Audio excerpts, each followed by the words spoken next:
अस्सलाम वालेकुम।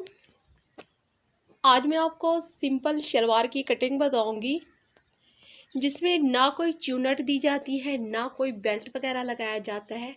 बिल्कुल ही सिंपल कटिंग होती है इसकी। ठीक है, सिर्फ म्यानी का नाप लिया जाता है और इसके अलावा पांचे का नाप लिया जाता है कि पांचे की चौड़ाई कितना रखनी है। ठीक है, इसकी आज आपको कटिंग बताऊंगी। और इसके अलावा इस शलवार पे अगर पांचे पे किसी तरह की भी आप डिज़ाइनिंग लगाना चाहती हैं वो बिल्कुल आप लगा सकती हैं। आपने शलवार की टोटल लंबाई का नाप लेना होता है। जो भी नाप बनता होता है उस लंबाई में आपने 2 इंच एक्स्ट्रा ऐड करने होते हैं। वो इसलिए ऐड करने होते हैं, ये देखें 2 इंच का मैंने निशान लगा दिया है।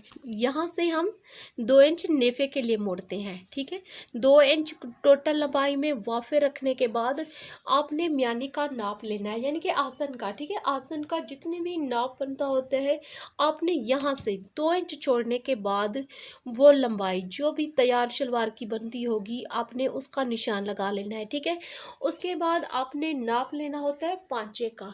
ठीक है, कि पांचे की जो चौड़ाई रखनी है आपने कितनी रखनी है। पांचे की चौड़ाई फैशन के हिसाब से अपनी फैशन के हिसाब से जिसकी शलवार हो उसकी पसंद के मुताबिक रखी जाती है, जो कि ये मैंने निशान लगा दिया है। ठीक है, पांचे का। उसके बाद ये 1 इंच एक्स्ट्रा निशान लगाया, ये मैंने यहाँ पे मैं कटिंग करूँगी, ये कटिंग का हक है। ठीक है, क्योंकि शलवार जब हम बंद करते हैं तो कुछ एक्स्ट्रा अंदर वाफिर कपड़ा छोड़ते हैं। अब इसकी इस तरह से तिरछी कटिंग किस तरह से की जाती है आपको वो बताती हूँ। ये देखें, इस तरह से तिरछा इंची टेप रखा जाता है म्यानी वाले निशान से कटिंग के लिए जो निशान लगाया था वहाँ तक। ठीक है, उसके बाद आप इस तरह टेलर चाक की मदद से ठीक है निशान लगा दें। ये कटिंग का निशान है, यहाँ पे कटिंग होगी। अब इंची टेप को आप उठा लें। ये देखें निशान लगे हुए हैं। थोड़ी शलवार रेड है तो इसलिए वाज़ेह नज़र नहीं आ रहे। ठीक है, अब यहीं पे शलवार की कटिंग करनी होती है।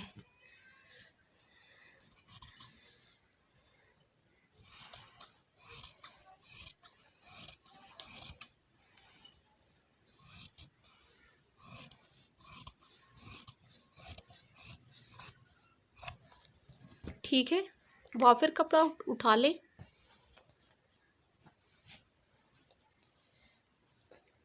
इस तरह से शलवार की कटिंग की जाती है, बहुत ही आसान तरीका है। ठीक है, अब इसके बाद देखें ऊपर से अगर बंद है ठीक है तो उसको अलग कर दें। तो इंशाल्लाह नेक्स्ट वीडियो के साथ मिलते हैं, तब तक के लिए अल्लाह हाफिज़।